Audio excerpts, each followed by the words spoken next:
नमस्कार। आज की इस RSAT क्लास में 35 मोस्ट इम्पोर्टेंट प्रश्न उत्तर हैं। आप सभी इन प्रश्न उत्तरों को अच्छे से समझें और वीडियो को अंत तक ज़रूर देखें। वीडियो को देखने के बाद हमें कमेंट करके ज़रूर बताएं कि इस क्लास में आपके कितने प्रश्न उत्तर सही हो रहे हैं। RSAT परीक्षा में 35 प्रश्न आते हैं, जिसमें से 14 प्रश्न सही करना ज़रूरी होता है। तो शुरू करते हैं आज की क्लास को। हमारा प्रश्न नंबर 1 है, निम्न में से टाइटल बार पर कौन सा बटन मौजूद नहीं होता है? मिनिमाइज, मैक्सिमाइज, स्टार्ट या फिर क्लोज। तो सही उत्तर है इसमें सी, स्टार्ट बटन। टाइटल बार कहाँ पे होती है? सबसे ऊपर वाली जो पट्टी है उसको बोलते हैं टाइटल बार, जिस पे मिनिमाइज, मैक्सिमाइज और क्लोज बटन होते हैं।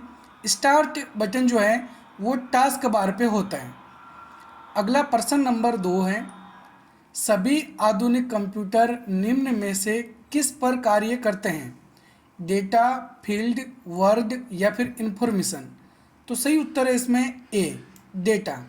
हम कंप्यूटर को इनपुट के रूप में डेटा देते हैं और कंप्यूटर हमको वापस जो परिणाम देता है उसको इंफॉर्मेशन कहा जाता है। अगला प्रश्न नंबर 3 है, निम्न में से कौन सी मेमोरी को एक निश्चित समय अंतराल के बाद रिफ्रेश किया जाता है? Static RAM, dynamic RAM, magnetic memory या फिर ऑप्टिकल मेमोरी। सही उत्तर है इसमें बी, डायनेमिक रैम। आप सभी प्रश्न उत्तरों को एक बार अच्छे से समझ लें। अगला प्रश्न नंबर 4 है, MS पावर पॉइंट 2019 में रिकॉर्ड स्लाइड शो विकल्प क्या कार्य करने के लिए होता है? प्रत्येक स्लाइड के लिए ऑडियो कथन को रिकॉर्ड करना, वीडियो की भांति संपूर्ण प्रेजेंटेशन को रिकॉर्ड करना, प्रेजेंटेशन के दौरान माउस के मूवमेंट को रिकॉर्ड करना या फिर उपरोक्त सभी। तो सही उत्तर है इसमें डी, उपरोक्त सभी। अगला प्रश्न नंबर 5 है, IRCTC टिकट बुकिंग प्रक्रिया के दौरान कैप्चा का क्या उद्देश्य है?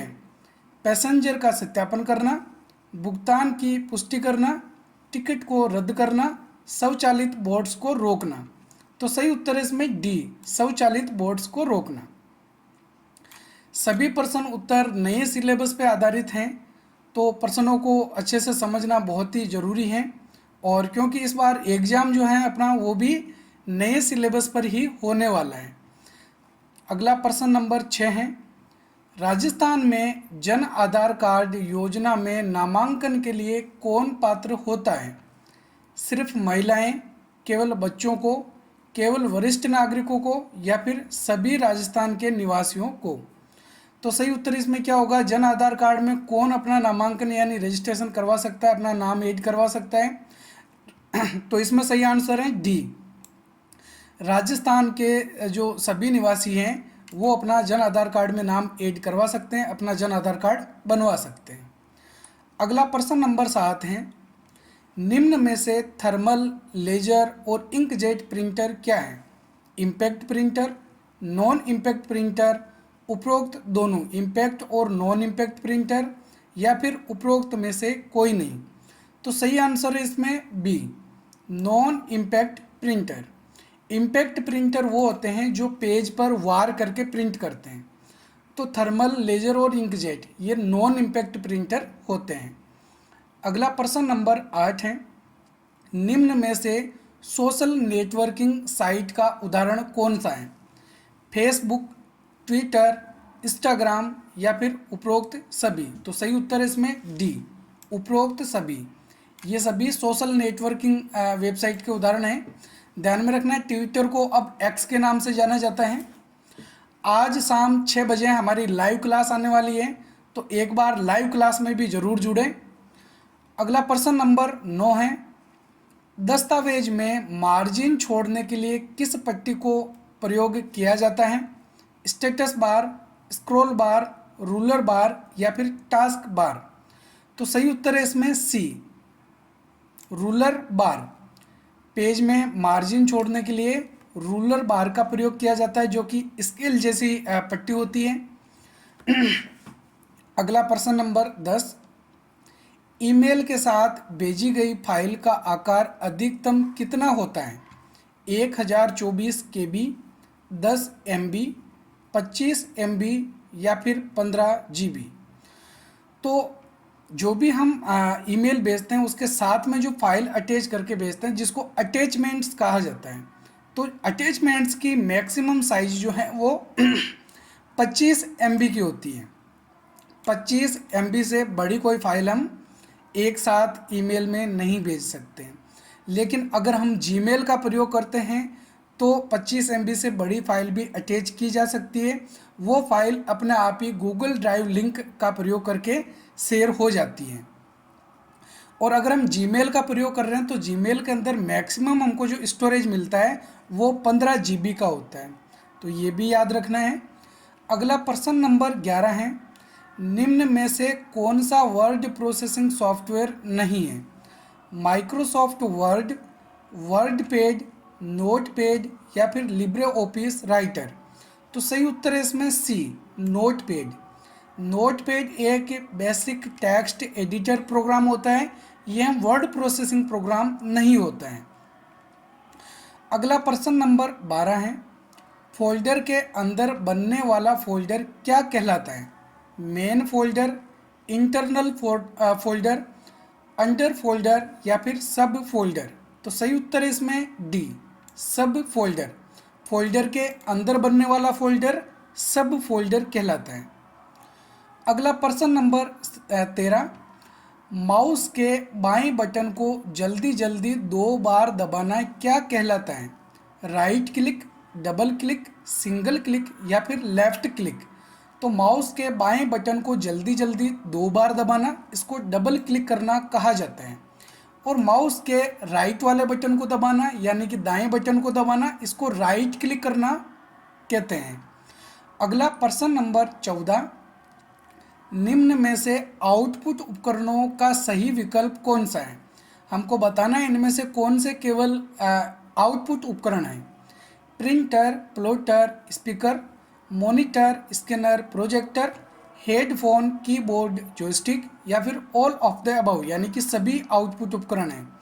तो देखो, प्रिंटर, प्लॉटर और स्पीकर ये तीनों आउटपुट उपकरण के उदाहरण हैं, तो पहला विकल्प इसमें सही है। नेक्स्ट है मॉनिटर, स्कैनर और प्रोजेक्टर। तो इसमें मॉनिटर और प्रोजेक्टर तो आउटपुट हैं लेकिन स्कैनर आउटपुट नहीं है। नेक्स्ट है हेडफोन, कीबोर्ड और जॉयस्टिक। तो इसमें हेडफोन और जॉयस्टिक ये तो आउटपुट है लेकिन कीबोर्ड नहीं है। तो सही आंसर इसमें क्या होगा? ए, प्रिंटर, प्लॉटर और स्पीकर ये आउटपुट उपकरणों के उदाहरण हैं। अगला प्रश्न नंबर 15 है, निम्न में से कौन सा ब्राउज़र नहीं है? Microsoft Edge, Google, Mozilla Firefox या फिर एपिक। सही आंसर है इसमें बी, गूगल। देखो, गूगल क्रोम जो है वो तो एक ब्राउज़र होता है लेकिन जो गूगल है वो एक सर्च इंजन होता है, तो इसलिए यहाँ पे गूगल का ऑप्शन दे रखा है, ये एक सर्च इंजन है। अगला प्रश्न नंबर 16, निम्न में से कौन सा उपकरण सॉफ्ट कॉपी आउटपुट प्रदान नहीं करता है? ठीक है, यानी कि जो हार्ड कॉपी आउटपुट करता है वो कौन सा है?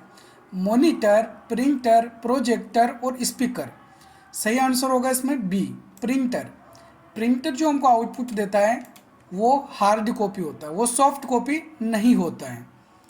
अगला प्रश्न नंबर 17 है, माइक्रोसॉफ्ट वर्ड 2019 में फॉर्मेटिंग पेस्ट करने के लिए किस शॉर्टकट का प्रयोग किया जाता है? Ctrl+V, Ctrl+Shift+V, Alt+Ctrl+V या फिर Ctrl+Shift+C।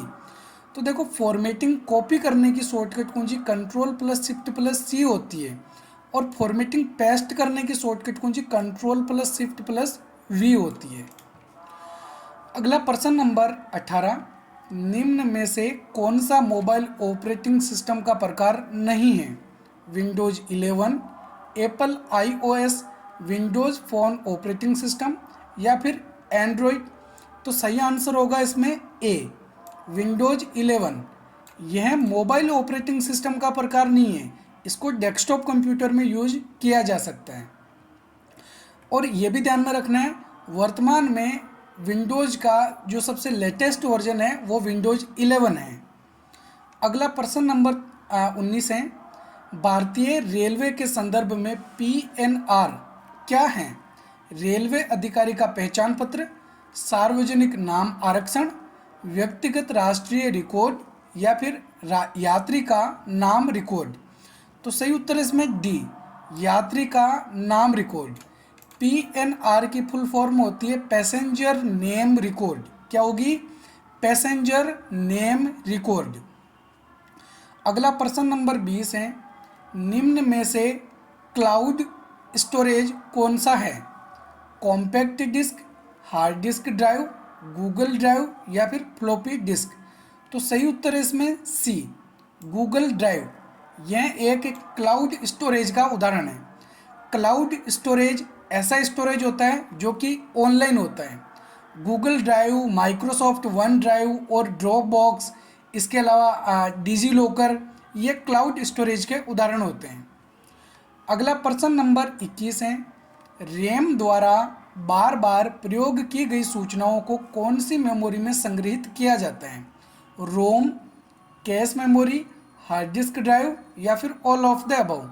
तो सही आंसर होगा इसमें बी, कैश मेमोरी। रैम द्वारा जो बार बार इंफॉर्मेशन या सूचना काम में ली जाती है उसको कैश मेमोरी के अंदर रखा जाता है।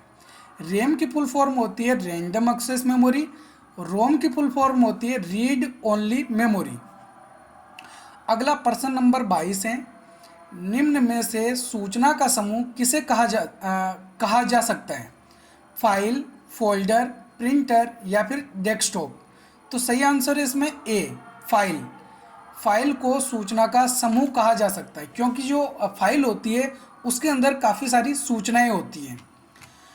अगला प्रश्न नंबर 23 है, ईमेल के संदर्भ में बीसीसी का विस्तारित रूप क्या है? Blind carbon copy, best carbon copy, blink carbon copy या फिर ब्लैक कार्बन कॉपी। तो सही उत्तर है इसमें ए, ब्लाइंड कार्बन कॉपी। अगर हम ईमेल भेजते समय किसी व्यक्ति का ईमेल एड्रेस गोपनीय रखना चाहते हैं तो वो ईमेल एड्रेस हम बीसीसी में टाइप कर सकते हैं। अगला प्रश्न नंबर 24 है, कंप्यूटर में ध्वनि को रिकॉर्ड करने के लिए किस उपकरण का प्रयोग किया जाता है? लाइट पेन, मॉनिटर, स्कैनर या फिर माइक्रोफोन। सही आंसर है इसमें डी, माइक्रोफोन। अगर हम आवाज़ को रिकॉर्ड करना चाहते हैं तो उसके लिए माइक्रोफोन का प्रयोग करते हैं, और आवाज़ को अगर आउटपुट करना चाहते हैं तो उसके लिए हम स्पीकर का प्रयोग करते हैं। नेक्स्ट प्रश्न नंबर 25 है, माइक्रोसॉफ्ट वर्ड 2019 में फॉन्ट डायलॉग बॉक्स को खोलने की शॉर्टकट कुंजी क्या होती है? Ctrl+F, Ctrl+H, Ctrl+O या फिर Ctrl+D। तो माइक्रोसॉफ्ट वर्ड में फॉन्ट डायलॉग बॉक्स ओपन करने की शॉर्टकट कुंजी Ctrl+D होती है। अगला प्रश्न नंबर 26 है, माइक्रोसॉफ्ट पावरपॉइंट 2019 में स्लाइड शो के दौरान स्क्रीन पर कुछ लिखने के लिए पेन टूल को सक्रिय करने की शॉर्टकट कुंजी क्या है? स्लाइड शो के दौरान अगर हम स्क्रीन पर कुछ लिखना चाहते हैं, जैसे डिजिटल बोर्ड पर लिखते हैं, तो उस तरीके से लिखने के लिए अपन पेन टूल को ओपन करते हैं। तो पेन टूल को सक्रिय करने की शॉर्टकट कुंजी क्या होती है? Ctrl+H या फिर Ctrl+C, Ctrl+P या फिर Shift+F5। सही आंसर है इसमें सी, Ctrl+P कुंजी का प्रयोग करके हम पेन टूल को सक्रिय कर सकते हैं। नेक्स्ट प्रश्न नंबर 27 है, एक्सेल में वर्कबुक किसका संग्रह होता है? Charts, pages, chart and worksheets, slides. तो सही आंसर है इसमें सी, चार्ट एंड वर्कशीट्स। नेक्स्ट प्रश्न नंबर 28 है, किसी कंप्यूटर में इंटरनेट चलाने के लिए निम्न में से किसका होना जरूरी है? इंटरनेट सेवा, मोडेम, वेब ब्राउज़र या फिर उपरोक्त सभी। सही आंसर है इसमें डी, उपरोक्त सभी। अगला प्रश्न नंबर 29 है, निम्न में से बारकोड रीडर क्या है? Storage device, input device, output device या फिर प्रिंटिंग डिवाइस। सही आंसर है इसमें B, input device. Barcode reader एक इनपुट उपकरण होता है। अगला प्रश्न नंबर 30 है, निम्न में से कौन सा सबसे शक्तिशाली कंप्यूटर है? Micro computer, mini computer, main frame computer या फिर सुपर कंप्यूटर? तो सही उत्तर है इसमें डी, सुपर कंप्यूटर। यह सबसे शक्तिशाली कंप्यूटर होता है और इनमें से सबसे कम शक्तिशाली कंप्यूटर है माइक्रो कंप्यूटर। सबसे कम शक्तिशाली होने के बावजूद भी सबसे ज़्यादा प्रचलित जो कंप्यूटर हैं वो भी माइक्रो कंप्यूटर होता है। नेक्स्ट प्रश्न नंबर 31 है, माइक्रोसॉफ्ट वर्ड 2019 में टेक्स्ट को स्ट्राइक थ्रू करने का तात्पर्य क्या है? टेक्स्ट को गहरा करना, टेक्स्ट को तिरछा करना, टेक्स्ट के मध्य लाइन खींचना या फिर टेक्स्ट को हाईलाइट करना? तो सही उत्तर है इसमें सी, टेक्स्ट के मध्य लाइन खींचना। टेक्स्ट के बीच में लाइन खींचना, इसको हम क्या बोलते हैं? स्ट्राइक थ्रू करना। अगला प्रश्न नंबर 32 है, निम्न में से कौन सा सॉफ्टवेयर कंप्यूटर की साइबर हमले से रक्षा कर सकता है? स्पाईवेयर, ट्रोजन हॉर्स, मेलवेयर या फिर एंटीवायरस? तो सही आंसर है इसमें डी, एंटीवायरस। अगला प्रश्न नंबर 33 है, टास्क बार पर चल रहे एक प्रोग्राम से दूसरे प्रोग्राम में जाने के लिए किस शॉर्टकट का प्रयोग किया जा सकता है? Alt plus tab, Alt plus control plus space, control plus T या फिर control plus shift plus T? सही आंसर है इसमें ए, एल्ट प्लस टैब बटन का प्रयोग कर सकते हैं। नेक्स्ट प्रश्न नंबर 34, MS पावरपॉइंट 2019 में वर्तमान स्लाइड से स्लाइड शो शुरू करने की शॉर्टकट कुंजी क्या है? Control plus S, F5, shift plus F5 या फिर F12 है? तो देखो, जिस स्लाइड पे हम मौजूद हैं उसी स्लाइड से अगर स्लाइड शो शुरू करना हो तो उसके लिए हम शिफ्ट प्लस F5 का प्रयोग करते हैं, और अगर हम एक नंबर स्लाइड से स्लाइड शो शुरू करना चाहते हैं तो F5 कुंजी का प्रयोग किया जाता है। अगला प्रश्न नंबर 35 है, HTML का प्रयोग निम्न में से किस लिए किया जाता है? डॉक्यूमेंट प्रिंट करने के लिए, ऑनलाइन ऑडियो वीडियो कॉल करने के लिए, वेब पेज बनाने के लिए या फिर उपरोक्त सभी? तो सही आंसर है इसमें वेब पेज बनाने के लिए, सी। तो ये थे आज के हमारे 35 महत्वपूर्ण प्रश्न उत्तर। उम्मीद है हमारा वीडियो आपको पसंद आया होगा। अगर वीडियो पसंद आए तो वीडियो को लाइक और हमारे चैनल को सब्सक्राइब जरूर करें। और सबसे इम्पोर्टेंट बात, आज शाम 6 बजे हमारी लाइव क्लास चलने वाली है, तो लाइव क्लास में ज़रूर जुड़ें और लाइव कमेंट करके हमें बताएं कि आपको कितने क्वेश्चंस के जो आंसर हैं वो बिल्कुल सही से आ रहे हैं। तो हम मिलेंगे एक और नई वीडियो में, तब तक के लिए जय हिंद, जय भारत।